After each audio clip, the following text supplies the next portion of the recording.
네, 지난 2019년 1월 7일 제2공항 기본계획 중단을 요구하면서 제주도청 앞에서 단식 농성 중이던 서귀포시 성산읍 난산리 주민 김경배 씨가 공무원들의 강제 철거 과정에서 부상을 입는 사고가 발생했죠. 이 당시 끝날 것만 같았던 이 천막 강제 철거. 하지만 내가 김경배다라는 시민, 노동 그리고 정치계 참여로 이게 어느덧 제주도청 앞에 천막촌을 조성해서 저항과 연대의 상징으로 자리 잡기에 이르렀는데요. 제주도청 앞 천막촌이 드디어 812일 만에 철수 결정을 내렸습니다.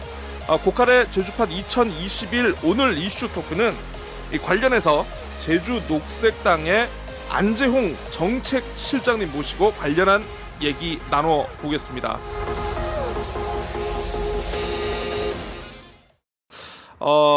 지금 이제 오늘은 저희가 사정상 비디오로 지금 촬영을 좀 찍을 수는 없는데요.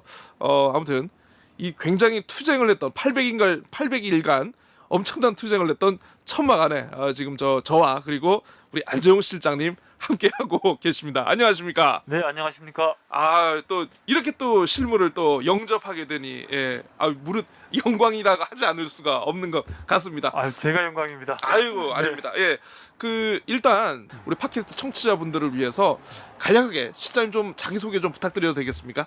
예, 저는 애월에서 농사 짓고 있는 농부이기도 하고요. 그리고 제주녹색당의 현재는 정책위원장을 맡고 있습니다. 네, 안재홍이라고 합니다.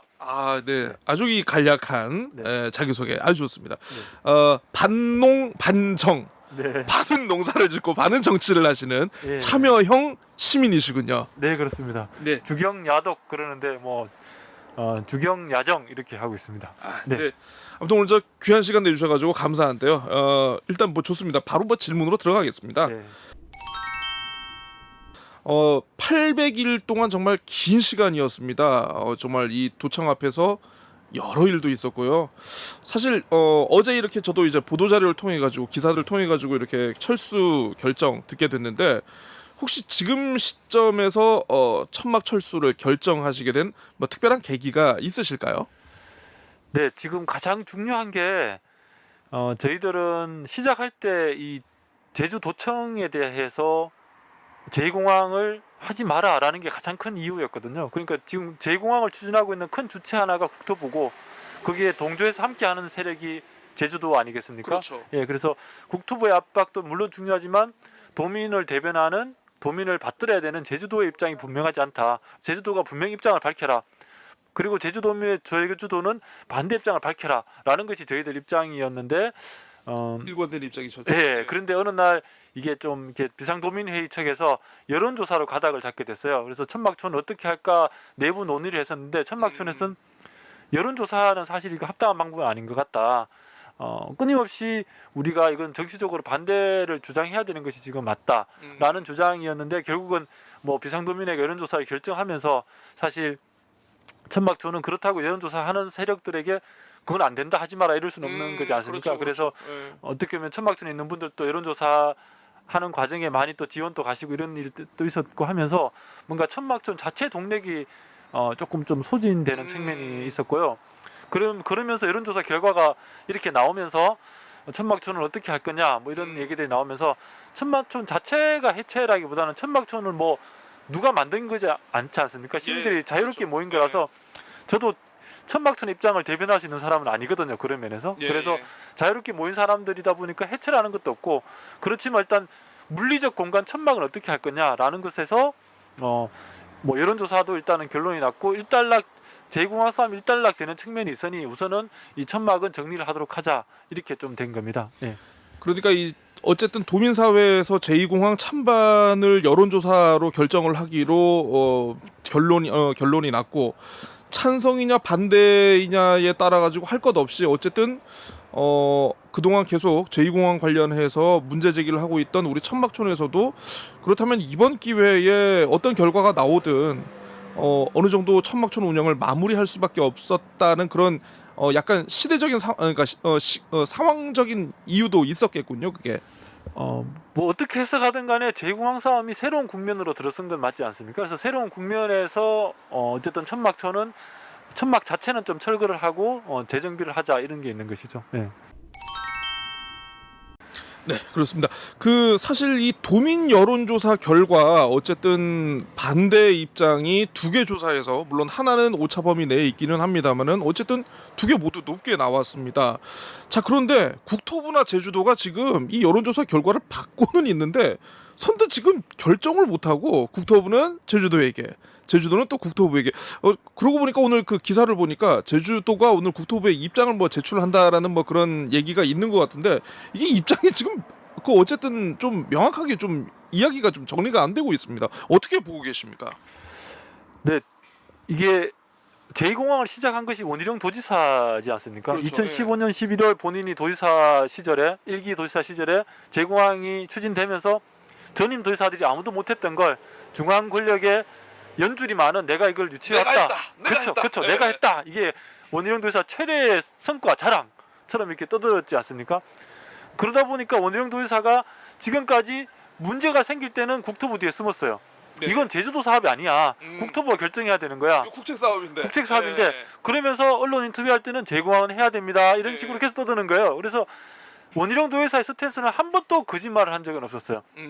하나밖에 없었습니다. 제2공항은 해야 된다. 이 입장을 지금 2015년 11월부터 줄곧 유지하고 있는데 거꾸로 이거 반대하는 시민단체나 이 시민사회에서 해석이 좀 분분했던 것 같아요. 계속 원희룡 도지사를 두고 보자. 이런 것들이 많은 것 같아요. 그러면서 천막촌은 저 사람을 두고 볼 수는 없다. 예. 계속 이걸 추진하자고 하는 주체가 지금 원희룡 도지사인데 이 말장난에 우리가 속아 넘어가서는 안 된다. 원희룡 도지사를 주민 소환을 하고 탄핵을 시켜야 된다. 이것이 좀 그런 입장들이 많았어요. 근데 이런 것들이 사실 어떤 소통 과정에서 이견이 생길 수 있다 보니까 그런데 천막촌은 주구장창 그런 입장을 견제하고 뭐 오늘 언론에도 좀 내비치고 있지만 원희룡 도지사는 다시 또 제2공항은 해야 된다라는 입장으로 국토부의 입장을 보낼 걸로 지금 나오고 있지 않습니까? 예. 그래서 이 사안을 받아들였을 때 제 생각은 비상도민회가 이제는 더 물러서지 말고 도지사에 대해서 좀 명확한 게 도지사를 바라봤으면 좋겠다 그런 생각을 하고 또 한 측면에선 민주당도 좀 문제지 않냐 그렇게 그렇죠. 생각을 합니다. 민주당도 여론조사 끝났는데 여론조사를 그대로 전달해야 된다 이런 식으로 말을 하는데 그대로라는 게 뭡니까? 반대가 더 늦게 나왔으면 도민의 뜻은 반대다. 제2공항 하지 마라. 확실하게 정리를 해줘야 된다. 그쵸. 메시지를. 그죠. 정치라는 게 뭡니까? 이 갈등을 계속 이렇게 봉합하러 가려면 입장이 명확해야 되는데 입장들을 이게 뭐도 이도 저도 아니게 계속 내보내니까 도민들이 혼란스러워지는 거죠. 저는 현재 집권 민주당이 책임이 굉장히 크다. 그리고 제주도의사가 1차적으로 제일 크다. 이렇게 저는 생각을 합니다. 예. 그 사실 그렇습니다. 그 저희가 이번 여론조사도 여론조사지만 그 2018년을 생각하면 당시에도 영리병원을 허용할 것인가 말 것인가에 대해서 그때도 한번 도민 공론화 조사가 있었고 여론 공론화 조사 결과 아무튼 반대가 높게 나왔음에도 불구하고 이것도 이제 앞에 계신 분이 또 이걸 또 뒤집고 또 이제 조건부 허가를 내리지 않았습니까? 그렇죠. 사실 일각에서는 뭐 물론 지사가 어떤 국토부의 어떤 뭐 제주도의 입장을 오늘쯤 아마 표명을 할 겁니다만은 여론조사를 뒤집는 어떤 의견 표명이 나오면 그때 우리 또 혹시 이 천막촌에서 같이 하셨던 분들 다시 또 뭐 활동을 시작하시게 되는 건가요? 그건 제가 장담할 수는 없는데 조금 이제 제가 제일 안타까운 건 도의사를 소환하려고 해도 소환하는 게 이 선거 1년 전에는 할 수가 없어요. 그러면 이제 소환을 원래 7월 1일이 되면 소환이 불가능해집니다. 예, 그래서 원희룡 도지사에 대한 그 공격의 무기 하나가 지금은 좀 사라지는 시점이기 때문에 굉장히 안타깝고 이제 도청합 천막촌 사람들은 이후에 만약에 원희룡 도지사가 그런 엉뚱한 결정을 내렸다. 실제로 이게 언론에 공표되었다. 가능성이 굉장히 농후하긴 하지만 그랬을 때 싸움에 대해서는 아마 또 뭐 어떤 의견들을 모아봐야 되지 않을까 그렇게 생각을 합니다. 그러니까 이제 우리 정책실장님께서는 어쨌든 지금 뭐 워낙 다수가 함께 이 공동으로 진행했던 투쟁의 방식이고 하다 보니까 정책실장님께서 이렇게 할 것이다, 저렇게 할 것이다라고 지금 딱 이렇게 부러지게 지금 말씀을 좀 못 해주신 부분에 대해서 아마 청취자 여러분들이 좀 그 부분을 좀 약간 감안을 하시면서 좀 들으면 좋을 것 같습니다.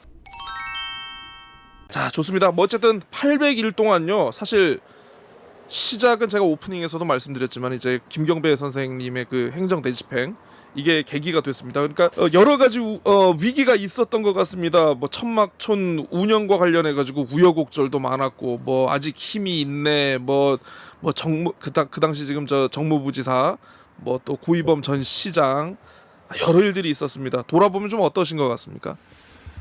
아, 이게 도정의 실체를 다 몰랐어요. 처음에 천막촌 할 때 다들 그래도 설마라는 것이 있었거든요. 그러니까 도지사라면 최소한 혹은 공무원들이라면 최소한 도민들에게 이런 정도는 하지 않을까라고 했는데 그런 면에서 정말 상실감이 컸죠. 도민들을 얕보고 깔보고 무시하고 이런 태도들을 보면서 야, 이게 정말 공무원이 시민의 공복이 맞나? 라는 질문들을 여기 온 사람들이 굉장히 분노했어요. 예컨대 현관 앞에서 이렇게 피켓팅을 상당히 오랫동안 했었거든요. 그렇죠. 예, 오랫동안 했는데 제주가 영하의 날씨가 거의 없지 않습니까? 예. 근데 동상에 걸린 분이 계셨어요. 아, 도청 앞 현관이라는 공간이 햇볕이 안 드는 공간에 하루 종일 예, 맞습니다. 예, 하루 종일 햇볕이 안 들어서 또 칼바람이 부는 공간이에요. 그 공간에서 동상에 걸려도 이걸 지켜야 된다는 시민들이 그 자리에 앉아 있었거든요. 그러면은 보통 상식적으로 생각하면 도의사가 출근할 때 어떻게 해야 되겠습니까? 아, 그렇죠. 뭐 일단은 뭐 도민이시니까 그래도. 그쵸. 나랑 의견이 의견이 달라도 도민이시니까. 달라도 아유 뭐 밤새도록 앉아 계신 것 같은데 괜찮으시냐? 예. 이게 상식적인 태도거든요. 아하. 그런데 비웃고 지나간다든지 예. 뭐 이렇게 시민이 들고 있는 피켓을 밟고 부러뜨리고 지나간다든지 아, 저 그 영상으로 봤습니다. 네, 그 네. 페이스북에서. 네, 마치 이거 그런 거 있잖아요. 아, 저거 치워. 이런 예. 분위기였어요. 이게 사람이 아니라 저거 치워. 뭐 이런 분위기였기 때문에 우리 시민들이 정말 많이 분노했었고 그 자리에서 밤새도록 있다가 화장실이라도 좀 가자고 뒤에 도청으로 좀 들어가려고 하면 절대 화장실 출입도 안 시켜줬어요. 화장실 출입도 예, 하시고. 예. 아이고, 예. 그리고 여기를 응원하러 온 시민이 있잖아요. 예. 응원하러 온 시민도 화장실 출입을 안 시켜줬어요. 아. 그러니까 이 도청 앞 천막촌에 동조하는 시민들도 시민으로 안 본 거죠. 저는 그런 태도들을 보면서 와, 정말 행정이 해도 너무한다.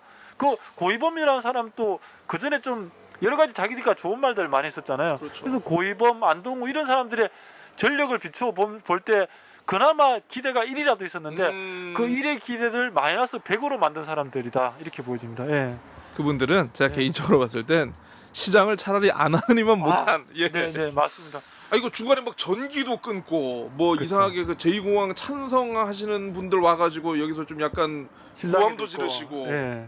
그렇죠. 좀, 예, 되게 좀 약간 두려우신 순간도 많았을 것 같습니다.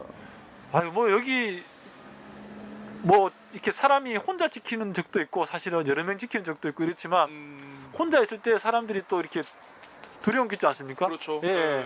특히 뭐 우리 사회 현재 분위기에서 여성 혼자서 주무시는 날도 있었어요.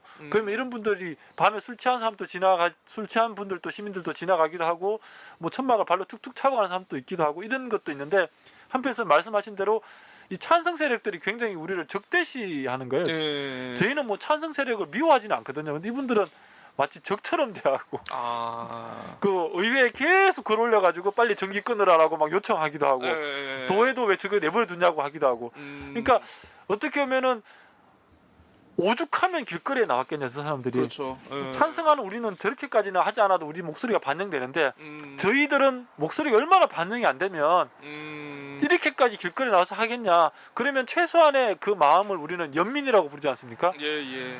아, 그 연민조차 없는 것을 보면서 정말 좀 걱정이 많이 되었습니다. 도민사회의 갈등이라고 부르지만 그 갈등의 골은 참 뭐라고 할까요? 최소한 인간이 가져야 되는 도덕 이런 것들에 대해서 인간에 대한 예의 이런 것에 대해서는 우리가 좀 기억해야 되지 않을까 생각을 합니다. 예.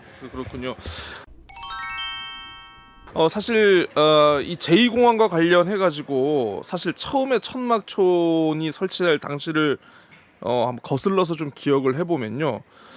뭐 물론 지금 도지사와 도의회 다수당을 점하고 있는 민주당이 어떻게 보면 정치적으로 서로 상반된 위치에 서 있는 그런 정치 세력들이기는 하지만은 어떻게 보면 제2공화 관련해 가지고는 이상할 정도로 좀 약간 한 뜻을 모아가지고 좀 가는 좀 그런 면이 없지 않아 있었던 것 같습니다. 사실 그럼에도 불구하고 한쪽에서는 단식을 하면서 반대 목소리를 외치고 있는데 그걸 보면 제2공항 초창기에 그때 모습을 보면은 이건 지역의 정치가 실종됐다라는 그런 지적이 나오고 있습니다.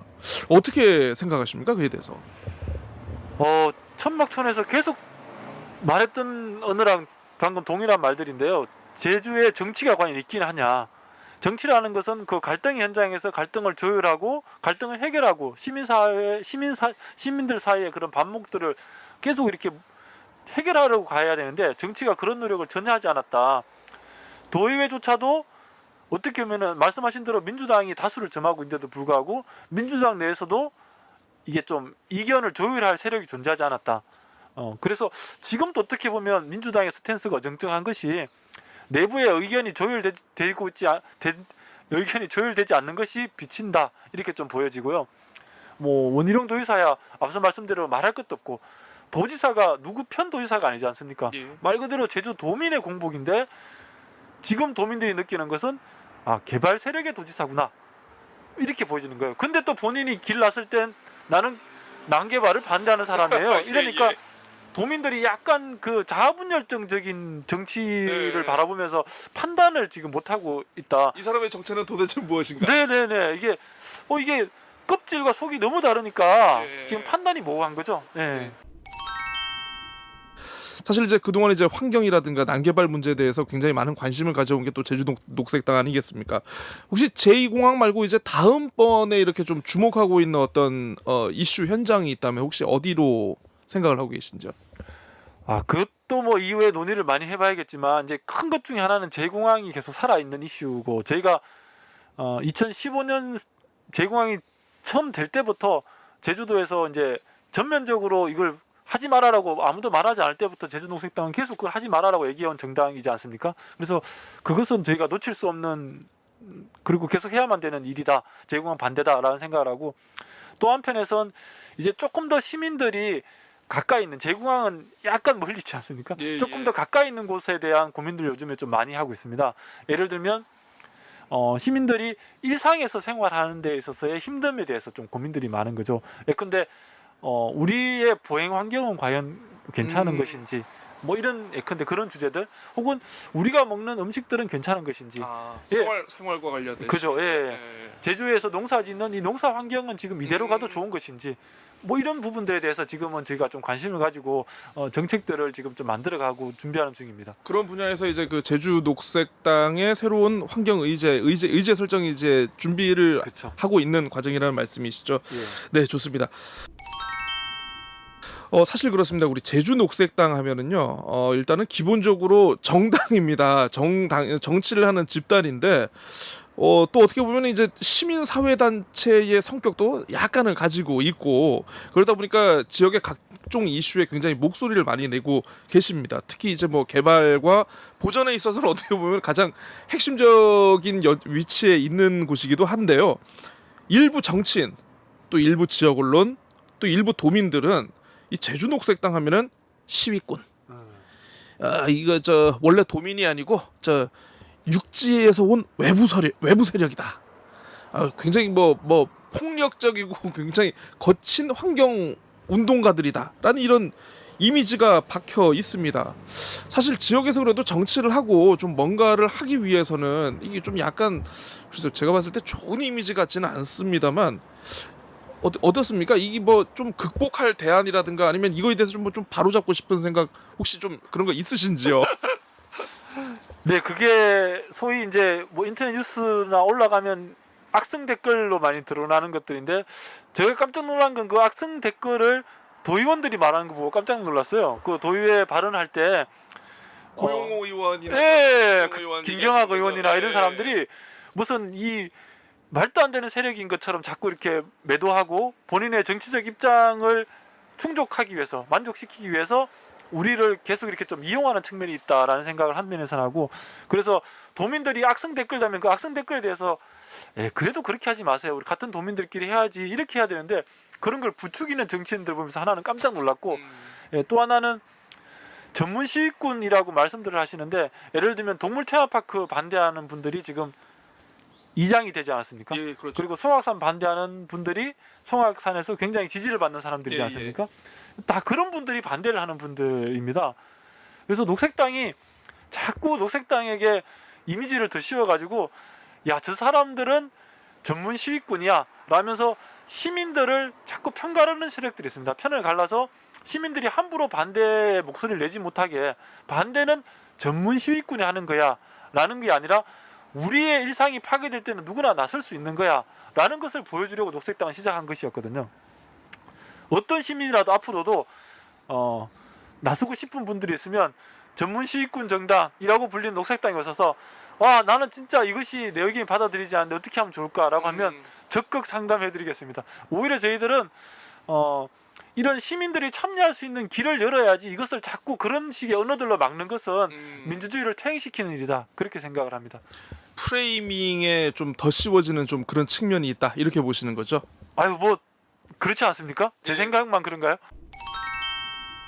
또 이 질문을 또 드리지 않을 수가 없는데, 이게 또 이제 제주녹색당 입장에서는 약간 좀 불편한 질문이 될 수도 있겠습니다만, 이제 내년 지방선거가 있습니다. 사실 지난 지방선거에서 제주녹색당 굉장히 돌풍을 일으켰거든요. 이게 굉장히 또 전국적인 화제로 오르기도 했는데, 내년 지방선거 혹시 어떻게 지금 준비하고 계신지? 네. 돌풍을 일으켰다기보다는 제주식 정치에 대한 새로운 바람들을 확인했다, 그렇게 좀 저는 이해를 했고요. 그래서 그 바람은 계속 남아 있을 건데, 그 바람들을 과연 우리가 얼마나 안을 수 있을지에 대한 고민들을 지금 좀 하고 있습니다. 그래서 이전에 저희들이 조금 더 이렇게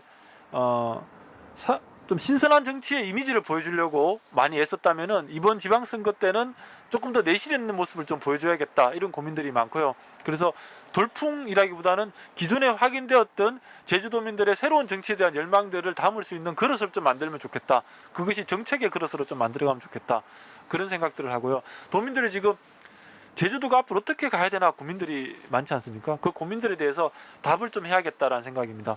그리고 또 하나 지금 되게 고민인 것은, 현재 제2공항 얘기가 우리가 지금 많이 나왔지만, 제2공항이 앞으로, 이건 제 판단입니다만, 최소 향후 1년 이상은 유보될 가능성이 굉장히 많다. 찬성이나 반대로 이제 하겠다 안 하겠다로 결론을 내리지 않고 유보시킬 가능성이 높다라고 보는데, 이 하나의 정치적 이벤트가 대선이고 또 하나가 이제 지방선거지 않습니까? 그래서 대선 이벤트에서 이 제주 제2공항이 크게 부각될 것 같지는 않고, 그럼 지방선거가 있는데, 지방선거에서 지금 많은 분들이 예측컨대 원희룡 도지사, 그리고 민주당 후보, 그리고 제3에 누가 나설 거다, 뭐 이렇게 등등 예측들을 하는데, 최대 세력이 민주당과 원희룡 도지사지 않겠습니까? 그렇죠. 근데 이 원희룡 도지사는 제2공항 찬성 세력이고, 민주당은 제2공항에 대해서 입장이 없는 세력입니다. 맞습니다. 네, 그럼 이 두 세력이 정치를 잡았다. 그러면 국토부는 소위 말하는 꽃놀이패를 지게 되는 거죠. 그렇죠. 예, 여론조사라는 것은 뭐 자기들이 그건 여론조사지 않냐. 근데 선거라는 건 민심의 반영이지 않냐. 예. 선거를 보니까 제주도 민심이 이렇더라. 그러면은 제2공항을 새로 강행할 추진할 수 있는 가능성이, 예. 동력을 얻게 되는 거죠. 그렇죠. 제일 큰 고민이, 야, 이게 2022년 지방선거가 제2공항에 추진 동력을 하나 달게 될 선거가 될 공산이 큰데, 예, 이걸 어떻게 좀 이렇게 깨야 될까? 그러려면 뭐 하나는 민주당이 예. 자기 입장을 분명히 들고 나와야 된다. 그걸 깰 수 없는, 예. 본인들이 잘 쓰는 불가역적인 그렇죠. 요소를 들고 나와야 된다라는 게 하나가 있고, 그게 아니면 정치라는 것이 저는 잘 모르겠습니다만 좀 분명한 세력이 또 등장해야 되는데, 그게 지금 제주도가 좀 너무 아직 농익지 않았는 것이 좀 걱정스럽고, 행여라도 그 세력들이 좀 농익을 수 있다면은 뭔가 좀 새로운 정치가 보여질 건데, 그 새로운 정치의 힘을 얼마나 좀 규합할 수 있느냐라는 것이 또 관건인 해가 될 것이다, 그렇게 생각을 합니다. 제주도가 다른 지역에 비해서 소위 말하는 정치의 흐름이 바뀌길 바라는 열망이 가장 큰 지역입니다. 그건 표심으로 늘 나타나죠. 예. 진보정당 지지율이 20%가 넘는 지역이 없습니다. 근데 다 합치면 20%가 넘는 지역이거든요. 그러면 이게 구 정치들을 압도할 수 있는 힘을 만들 수 있는 여건은 주어져 있다고 봐요. 근데 거기에 얼마나 불을 붙일 수 있느냐라는 것이 이후 정치의 과제가 되지 않을까 그렇게 좀 생각을 합니다. 네, 그 제주 녹색당을 보면은요, 사실 어떻게 보면 그동안 선거 때마다 제시하는 어떤 아젠다라든가 이슈에 대해서 어쨌든 기존의 양당 체제에서 나왔던 어떤 아젠다와 비교해가지고 굉장히 좀 신선하다, 좀 참신하다라는 그런 느낌은 분명히 있는 것 같습니다만은 사실 정치는 또 현실이고 실력입니다. 그러니까 그러기 위해서는 어떤 분들이 선거에 등판하고 이렇게 나서서 유권자들의 표심을 가져올 수 있느냐도 굉장히 또 중요한데 사실 지난 지방선거 같은 경우에는 굉장히 고은영 후보라는 좀 약간 굉장히 새로운 뉴페이스가 있었고 그리고 저 얼마 전에 좀 안타깝게 유명을 달리하셨습니다마는 김기용 활동가님과 같은 좀 이때까지 보지 못했던 그런 인물들이 좀 등장을 했거든요. 혹시 내년 지방선거에서 제주 녹색당이 준비하고 있는 어떤 경쟁력이 있는 인물 있을까요? 저희는 후보를 경쟁력 있는 인물로 후보를 생각하지는 않습니다. 앞서 말씀드린 대로 시민들이 관심 있고 공부하고 준비한 후보라면 누구라도 후보가 될 수 있는 그런 정치를 만들어야 된다라는 생각을 합니다. 지금처럼 정치가 권력으로 지어야 되는 세력이 아니라 시민의 일상이 정치가 되도록 만드는 것이 저희의 소망이기 때문에 내년에 뭐 이런 사람이 경쟁력 있다 이렇게 생각하지는 않고요. 그래도 뭔가 경쟁력 있는 사람이 누구냐 그렇게 생각한다면 생활 속에서 끊임없이 계속 이렇게 정치 활동을 해오고 사회 활동을 해오면서 목소리를 낮추지 않았던 사람들이 나서야 된다 그런 생각을 하고요. 갑자기 정치철이 되면 전문 정치인이 나타나는 것이 아니라 쭉 이어오던 그 활동의 연장선상에서 나설 수 있는 사람들을 발굴해내야 된다 그렇게 생각을 하고 있습니다. 네, 어쨌든 다시 한번 812일 동안의 천막 투쟁을 종료하고 이렇게 철수하시는 거에 대해서 제가 모르겠습니까? 뭐 축하를 드려야 되는 건지 뭔지는 모르겠습니다만은 어쨌든 뭐 그 동안의 과정에서 어쨌든 뭐 김경배 선생님을 비롯해서 반대하시는 분들의 목소리를 함께 내주시고 연대를 해주시는 거에 대해서 굉장히 인상 깊었다라는 말씀을 드리고 뭐 어쨌든 앞으로도 제주 녹색당이 지역 정치에서 좀 다양성 새로운 대안적인 좀 정치 아젠다를 제시하실 수를 있기를 바라면서 오늘 저 안재용 실장님 이렇게 한마디만 그럼 예. 한마디 더 하십시오. 예. 근데 천막 얘기하시니까 천막이라는 것이 정말 많은 시민들이 여기서 피와 땀으로 만들어진 공간이지 않습니까? 예. 그 공간이 물리적으로 이 천막이라는 이 형태는 사라지지만 천막촌이 있었던 그 시간들의 기억은 계속 남아 있을 겁니다. 그래서 저는 시민 여러분들이 정말 많은 시민들이 힘들게 이 피와 땀으로 만든 이 공간을 잊지 마시고 앞으로도 언제나 시민들은 이 공간을 열 수 있는 계기라고 할까요? 가능성을 계속 열어뒀기 때문에 저희가 아니라도 누구라도 이 도청이 잘못했을 때 도의가 잘못했을 때는 이곳에 와서 공간을 함께 열었으면 좋겠다 그렇게 생각을 합니다. 그리고 천막촌의 812일의 기간 동안 정말 많은 시민들의 지지가 없었으면 이건 할 수가 없었습니다. 많은 도민들이 오셔서 밥은 먹고 있냐면서 뭐 밥값을 보태주시기도 하고 예를 들면 또 많은 분들이 응원을 와서 응원해 주시기도 하고 그 어린이부터 노인까지 뭐 종교할 것 없이 정말 많은 분들이 여기를 지지 방문을 해주셨어요. 그 지지와 응원에 힘입어서 천막촌이 올 수 있었기 때문에 그 많은 지지와 응원을 보내준 시민분들에게 이 자리를 빌어서 정말 감사하다. 그리고 천막촌은 끝나지 않았다. 이 말씀을 드리고 싶습니다. 오늘 귀중한 시간 내주셔서 감사하고 좋은 말씀 잘 들었습니다. 감사합니다. 고맙습니다. 고칼TV 응원하겠습니다.